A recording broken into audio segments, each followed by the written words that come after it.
Hi, this is Dr. Kate Antonova. I'm a professor of history at the City University of New York.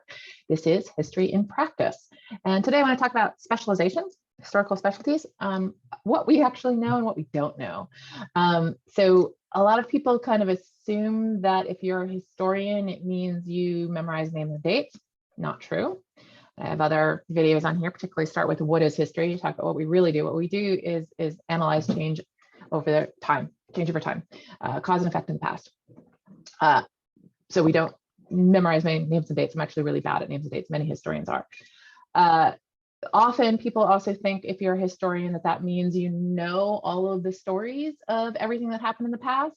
The assumption is also often that you're an Americanist, i.e. you study the past of the United States. If we're here and I'm like, getting a haircut and someone says, what do you do? And I say, I'm a historian. They assume, I know all of the names and dates of American history, which is totally not true anyway. So I'm going to give you an example of sort of my specialization and how I got to it. And then I'll sort of try to generalize a little bit from that. Okay, so I got interested in doing history as an undergraduate in college, but history was not my major. And interestingly, a lot of the PhD historians I know did not major in history. Most history majors go on to all kinds of other things. And it's in fact a great major for anything, because studying how to think about causation is really, really useful to just about everything, because cause matters everywhere.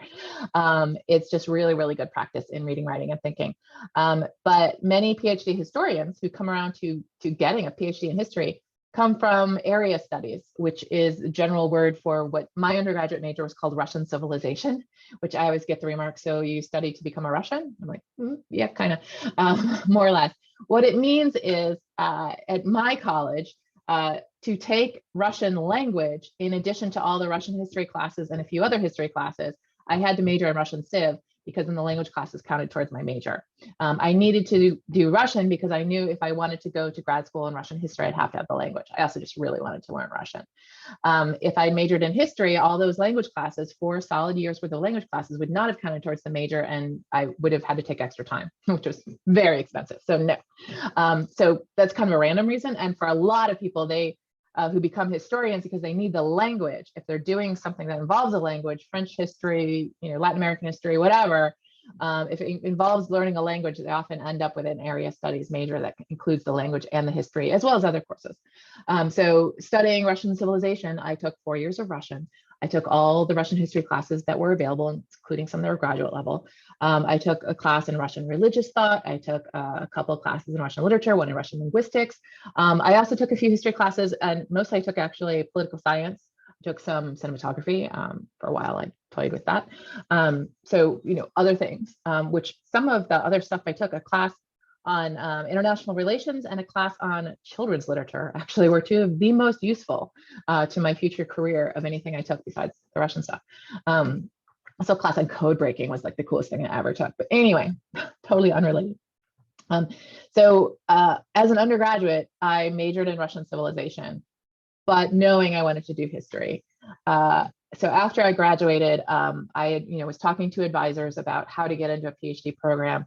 And besides having, really good grades and a great writing sample, which I had at the point of graduation, you also need to not only have Russian, which I had 4 years of college Russian, is not actually a lot. I could translate Pushkin, but didn't know how to ask where the train station was, for example.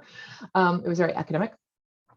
You need to spend time in Russia, sort of prove that because it's not an easy place to live, and especially wasn't in the early 90s when I'm talking about it. It's totally different until recently, until war broke out.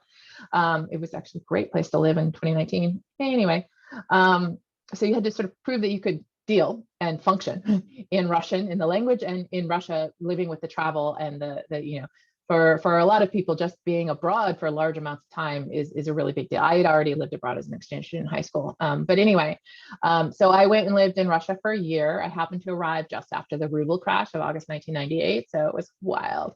Anyway, long story for another time. I spent a year in Russia, got my Russian much better, although still far from fluent. It's a very difficult language, but much better. Came back and worked for a year while I applied to graduate programs. Got into one graduate program. I think I only applied to 2 actually, but I got into Columbia, went to Columbia, and at Columbia, my official PhD, I was on a PhD track, so I got an MA, MPhil, and then PhD. in the history department. So now I'm officially studying history, but every person on the PhD track in the history department has a specialization. And mine was Russia and the Soviet Union. There are others whose specialization is modern Europe, for example. Latin America is a specialization.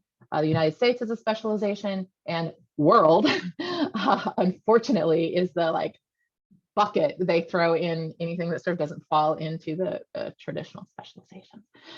It's a horrible thing. But anyway, there are some programs where I have more faculty in certain areas of the world, and they would establish, you know, a specialization that's not just world. But anyway, so I was a Russianist as a historian. So I've never actually been a generalist historian. I have never taken a class in American history in my life, not one.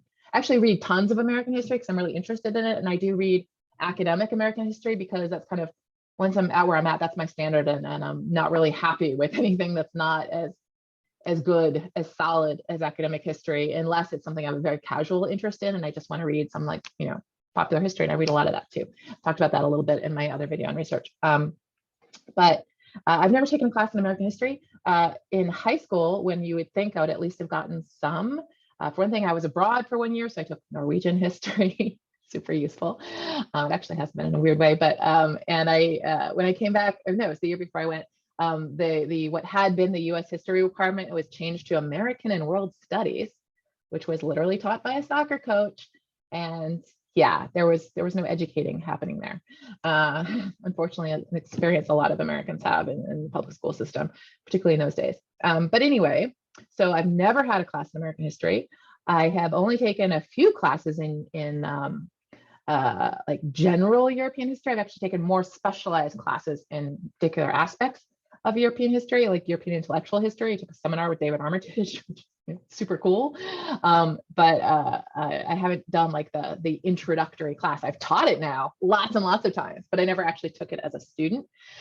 So how do I get to be able to teach it? Well, this is how you get to the point of teaching something and where your specialties really kind of solidify.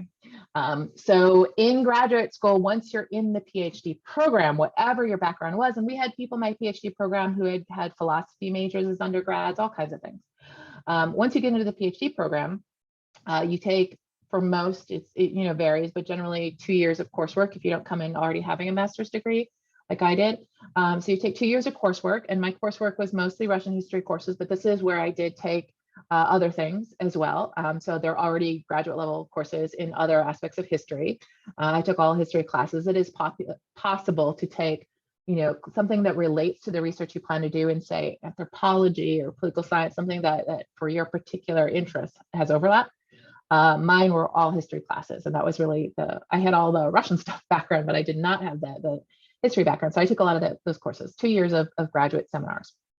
And graduate seminars are not, you don't sit there listening to someone tell you names and dates, right? You do a lot of reading to master the secondary literature on a subject, and then you're discussing the reading. And that's, again, go to my video on research for sort of what that looks like and the value of it. So I had to learn what is known by academic historians on various subjects, right? After the 2 years of coursework, and again, it varies a little bit from program to program, but I'm just going to go based on mine, is oral exams. And oral exams are where you really set into stone what your areas of specialization are. And this will include the area you plan to write your dissertation on, which will be your research field, but also additional fields, or there should be related fields that will kind of encompass your teaching specialty, meaning what kinds of things are you actually qualified to teach. And that will be broader than just your research field. You can't spend your career just teaching on your research, and your research is also going to change over time. A lot of people after their first book or after a few books actually go into quite different fields, but at that point you've learned how to learn a field, right? And that's what the PhD degree does. So once you've done that in one, it's a lot of work and a lot of time, but you can start over in another because you know how to do it. Anyway, so my oral exam fields, traditionally a Russianist at Columbia before my time would have, for their oral exam fields, would do early Russian history, basically before Peter the Great, which is late 17th, early 18th century, and then Imperial Russian history, which is 1613 to 1917, and then Soviet history, 1917 to 1991, and then some kind of outside field that was some kind of other thing to throw in depending on your interests. That had changed by my time. They kind of dropped early Russian history, largely because Columbia didn't really have anybody teaching it. You could always get someone on your committee from another university to cover that sort of thing.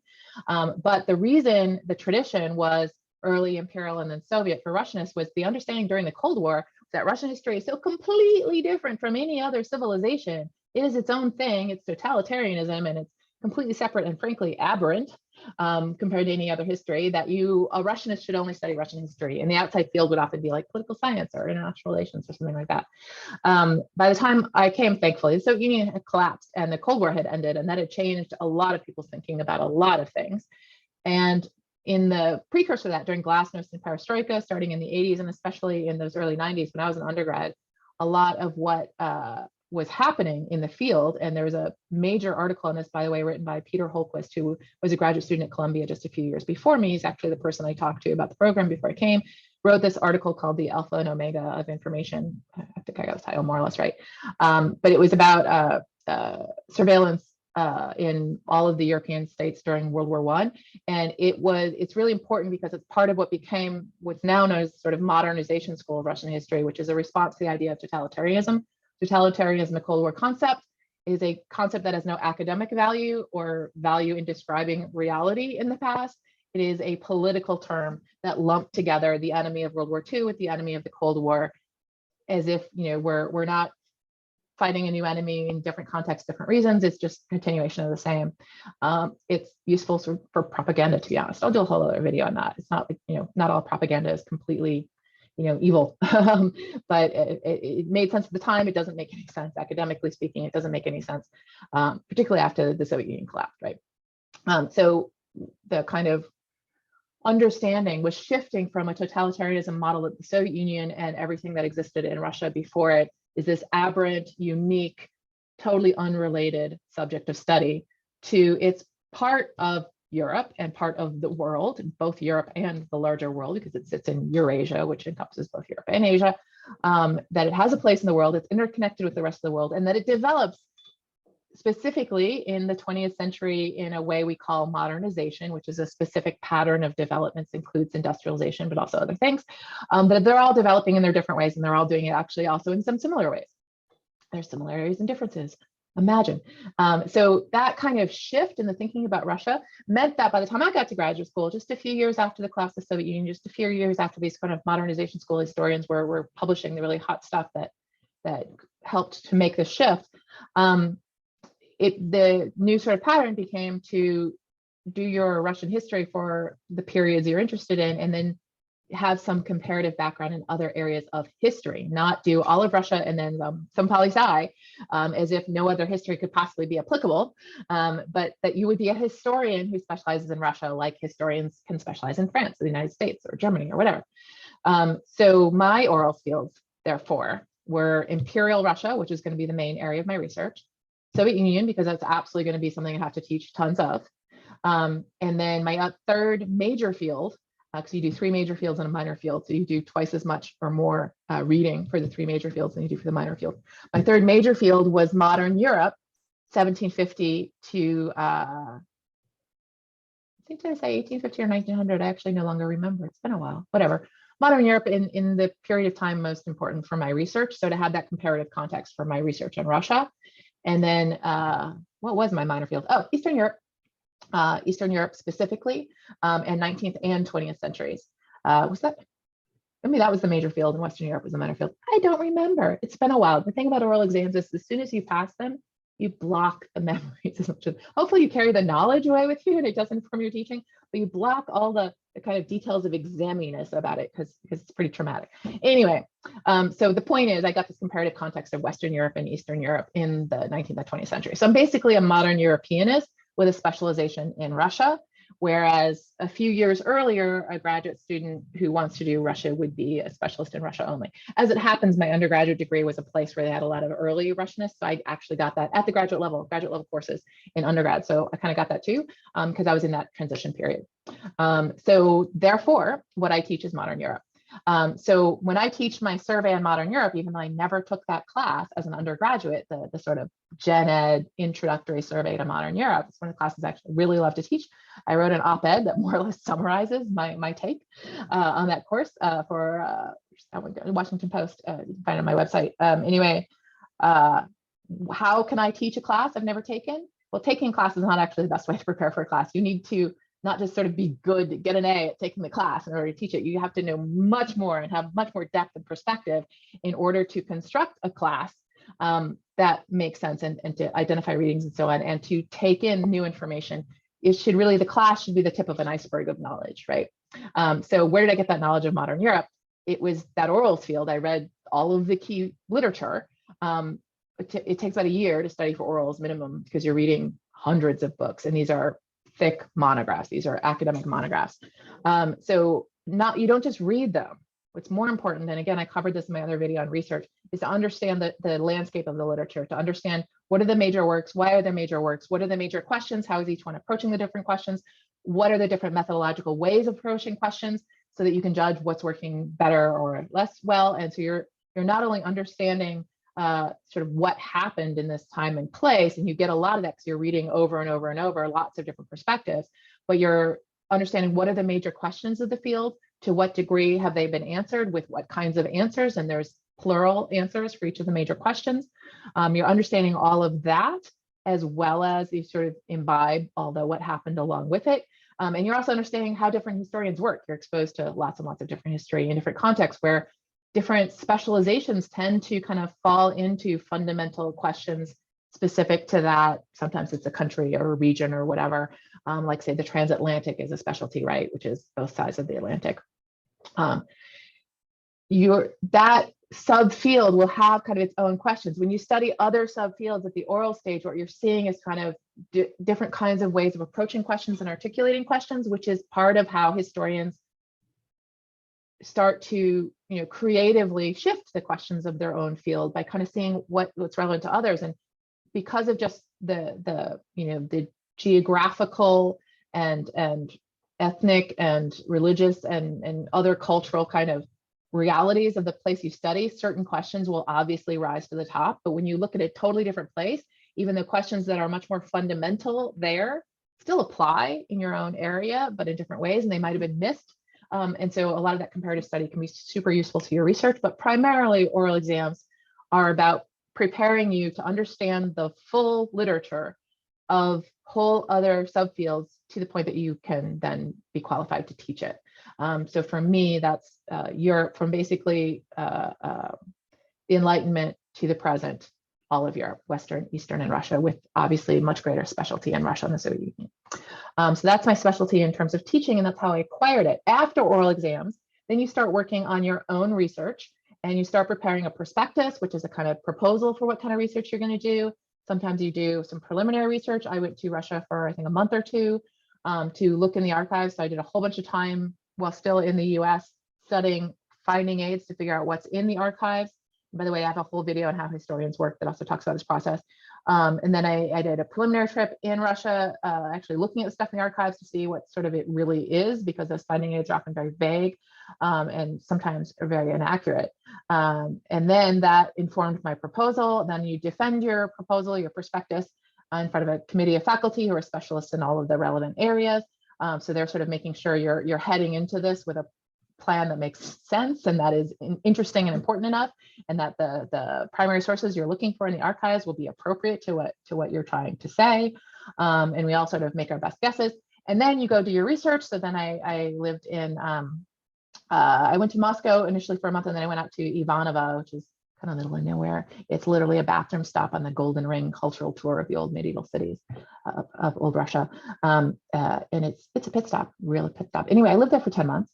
And I have a post on my website about adventures in Russian archives that explains what that was like. It was interesting. If you're planning to do any historical research, please read it. Certainly, if you're going to go to Russia, read everything you can, because archives are a trip, especially these days. Anyway. So I go into a year's worth of research. I come back and I work through all of those materials and eventually write what becomes a dissertation that eventually is revised into my first book, which is called An Ordinary Marriage. So my specialization, my research specialization as of that stage of my first book, was specifically women, family, and conservatism in the middle of the 19th century in Russia, and particularly in provincial gentry families. That is extremely specific. And when you hear a lot of academic specialties, it's very common for people to go, oh, wow, that's so specific. People are so over specialized. People are, studying esoteric things. That's a total misunderstanding of how specialization works, guys. No. I know it's the conventional wisdom. I know because everybody makes the same joke, it must be true. No, that's not how reality works. Nope. Social media, stupid. Okay. So let's try to not be stupid and think about how this really works. So my research specialization at that stage was the areas of research I mastered entirely in order to write a book, i.e., to write something no one else had ever written, to explain things and answer big questions no one had ever explained or answered before using that particular kind of evidence. That's actually the opposite of narrow. It's actually incredibly broad. I spent years and years and years mastering. So for oral exams, I master sort of the literature and what do we know about Europe in the modern period, right? For my dissertation, for example, I went far deeper, read hundreds more books, hundreds, not a few, hundreds. Okay, that's the difference between podcast research. Again, go see my other video on research. To read literally everything there is about class and status in Russian elites. And my particular interest is in the middling sort of people or gentry because there was virtually nothing about them. They were actually the majority of propertied people in Russia. Now, the vast majority of the population were serfs, but the serf owners have a lot to tell us. Also, they leave a lot more documentation because they're more likely to be literate. Of those serf owners, only 3% of them were the super elite, really rich people who left lots of documentation, and almost everything ever written about that class of people was based on those people. 3% of the group. We knew virtually nothing about the other 97%. And actually, we still know virtually nothing about the majority because the majority of them were actually not rich at all. Some lived much like serfs, were quite impoverished. And I had a little bit I found on that, but not very much. I was looking at sort of the middling group, which kind of arguably may be the biggest chunk, but because the impoverished ones are actually probably less than that. Depends on what you're talking about. Anyway, not get into the weeds. So that group of people was virtually unstudied. We knew virtually nothing about them. So this is not a very narrow thing. I'm trying to answer a really big question about the nature of privilege in Russia, in Imperial Russia, which is a state based entirely on social privilege, right? So it's really at the core of understanding Russia. And every historical dissertation is doing that. That's the point. We have to get it passed by a committee of elite trained specialists in the field to show that before we can move forward. It is the opposite of hyper specialized, useless, esoteric garbage that you think because of conventional wisdom on the internet of, which comes from people who have no means of actually knowing. So why would you believe it, right? Okay, so to write a dissertation at all, to get that prospectus approved, you have to be answering big questions. Definition. In order to answer those questions, you need specific evidence because you want actual answers. You don't want to blow it out your ass, right? Which is the other thing people think academics do. No, we need actual evidence. Yeah, it's empirical. We have to go get evidence. So that evidence may sound very specific. And when I talk about, say, women, family, and conservatism in the mid-19th century gentry, what I'm talking about is these are all areas. So I told you I read everything there is to know about property elites, also everything there's to know about women, and not just in Russia, but women of that time everywhere in the world, to understand how gender is constructed. So I can figure out what's going on in Russia, because again, we not only know nothing about that sort of group of people in general, we know nothing specifically about how gender was constructed. Not nothing, we have a few bits and pieces, but really not empirical. It was based on sort of what they read, not actually who they were. So I needed to read all of that, everything about women in the middle of the 19th century, everywhere, read all of that. Conservatism, intellectual history, literally everything about the history of ideas in Europe, from the Enlightenment through the end of the 19th century, because I need to be able to place it in that context. I need to know what the connections are and how those ideas are sort of moving around Europe and how they're interpreted in different ways.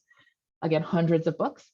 When it sounds like I have this narrow specialty, each of those words is the tip of an iceberg of knowledge of things I have to master, not just look up an answer like a birth date.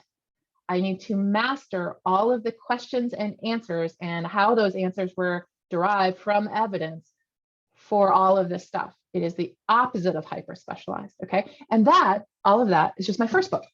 After the first book, I've now moved on to other forms of research. And I've got 2 other major projects that I've been working on since my dissertation.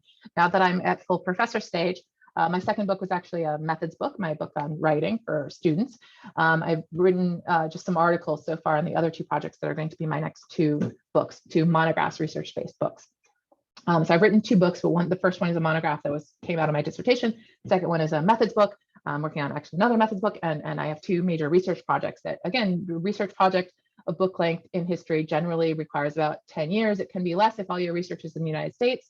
It can be at least that much when your research is in Russia, and that was before the war started. Now I don't know if I'm ever going back, so let's not get into that. Stress. Anyway, so fortunately, I've done a lot of research in 2019 to feed the sort of next 2 projects. So my next 2 projects build on what I know. Obviously, they're still in Russian history and actually still in the imperial period. I'm actually still in the 19th century. So relatively, that's pretty close to where I went. Some people move much further afield. In fact, in German academics, you sort of have to move into another major chronological period for your second book. You have to sort of demonstrate that kind of breadth. We don't require that here. So people kind of move forward in different directions. Sometimes they're going to look at totally different subject matter, but in very much similar time and place. They're going to look at a totally different time and place with similar subject matter. Sometimes it's different in every way. But basically that's narrow sounding specialization of what you got your degree in, not only is not narrow as it sounds, but is also not at all the beginning and end of everything you know. So my next research project moves a little bit earlier in time. It is still dealing with elites, again, largely because of the period I work in. There's the most literate people, and I'm really interested in ideas which are written in writing. Not that I wouldn't love to know what everyone else was thinking. I would kill, but there's not a lot of resources. So I'm working on a group of women mystics and sectarians in the early 19th century in the immediate aftermath of the Napoleonic Wars. So it's now not rural people, it's urban people. It is actually much more elite people than the ones I was studying before, but I'm looking at totally different questions. It's still about women, it's still about conservatism. Those are sort of huge interests I have. And the first half of the 19th century is a period I'm sort of really married to. You don't have to be, but I happen to, I feel like there's just so much not done about that period. It's like there's Catherine the Great, in the height of serfdom. And then we have the loss of the Crimean War in the middle of the 19th century and the great reforms, the end of serfdom, and the sort of slide into revolution. And what happened in between those 2 things? Virtually very, very little is written about it. And what is written is kind of really narrow into intellectual history. And I want to kind of see how that intellectual history is actually woven into everything, as I believe to be. Anyway, that's my whole research interest. So you see how it moves on. And then my other research project is quite unrelated, actually. The only thing it has to do with any of the rest of this is that it's still Russia. But I'm looking at textiles, the history of textiles in Russia around the period of industrialization, mainly just before the period of industrialization, so-called proto-industrialization. But I think ultimately the book I'm going to write is actually going to be sort of beginning of time to the present on the history of textiles. At least I'm hoping I'm going to be able to do that. It depends on whether I can go back to Russia. Right now I have the research on the proto-industrial period. I really need to go back. Anyway, so you can see then how a specialization might expand a lot. All of that said, don't ask me questions about American history. I don't know any more than the next person who may have had an undergraduate major. In fact, I know less than some because I never took those undergraduate classes. I did read lots of historical monographs, particularly about women, for example, for my research. I also read a lot of things for fun in American history. Partly it's kind of relaxation for me because it's so different from what I do. And I read everything from, David Liss, which is absolutely brilliant historical fiction, huge recommend, to, popular kind of history, and that's with Western European and American and also other parts of the world, and much earlier periods, though mainly I'm kind of still modernist, still kind of transatlantic European for my casual interests. But that's casual interest. I'm not an expert. You can't get me on a podcast to talk about that stuff. I know some generalities, but I'm not fully up to date. I don't know the nuances, and I am not going to be a good person to talk really excitingly about those things. You need to get someone who works in that. You want to talk about Russia in the 19th century? I'm your gal. Although I'm also I have about a dozen friends I could recommend who are fantastic, and each one of them is going to be better on sort of different aspects of what's most interesting about 19th century Russia, let alone other aspects of Russia and so on. So In other words, historians are not vessels of names and dates at all, ever. That's not what we're about at all. But also when you're a historian, you specialize. We don't hyper specialize. It's not useless. It's not narrow. It's not esoteric. We know things really, really deeply in a way, a level of knowing that our culture works really hard to deny actually exists, actually. Our culture is very anti-expertise in general. Again, subject for another video. But there is very little understanding of what that even looks like, what that means, or what its value is. But I assure you, it's real. And if you get someone who can communicate it reasonably well, which is not every professor, but is many of us, and it's more of us every day, as the professor is changing, we can, in a course, show you how cool this is and show you its value. It is not what conventional wisdom would tell you. That said, the other conventional wisdom that a historian just sort of knows the names and dates of everything is equally wrong, you see, in the opposite direction. We do specialize, and our specialized knowledge is extremely deep and broad within that area. But, you know, there's more in heaven and earth, Horatio, than dreamt of in your philosophy. History is infinite, literally infinite. Nobody knows it all. Just being a historian doesn't mean you know all the narratives, although there are sort of faces on TV, particularly in British popular history, which I love. I'm an absolute, you know, devotee of British popular history because I just love that the Brits put so much on TV. The BBC History podcast is a huge favorite of mine. They do so much history. The thing is, it tends to be kind of all Tudors and Hitler. BBC History podcast is much better at getting at other things, though they still a lot of Tudors and a lot of Hitler. But they have sort of familiar faces on TV that are like the regular presenters that seem to know everything about everything. They are historians. They are historians with the same kind of specialized knowledge as every other historian. But in addition, they are TV performers who prepare and are often simply reading a script that was prepared maybe by a group of historians, or at least, you know, added to and sort of vetted by a group of historians, that they will read for a program because they're a familiar face that works well, and that the British public wants to see. They don't actually know all that stuff. Not everything in the entire history of the world. There are, you know, some project like Simon Schama, who is one of those people. He is a historian who has specialized, and he has various research specialties, and he's gone broader and broader over the course of his career, because that's what you do, is you move on, you study a new subject, and you know more and more, right? What a very senior historian can sometimes do is start to take really, really broad views, and Simon Schama did this in his huge History of Britain. He is doing that based on the work of hundreds of other historians, of course, and I'm sure he acknowledges this, and he's taking an overview. He can do that as a very experienced historian who has done the research level depth of knowledge on a lot of bits of that over a long career, but who also can very effectively read other people's work and synthesize and put it all together. And it's great when trained historians actually do that. A lot of times it's the journalist who synthesizes a lot of what historians have said. A lot of times, frankly, they get a lot wrong. I'm sorry. I love a lot of it, and the less familiar I am with the subject matter, the more I enjoy it, but it's not a great process. But if you really understand how this stuff is produced, and you understand, you know, how to read it from an inside perspective, like someone like Simon Schama, you're going to do a pretty good job of that. He does do a really good job of that.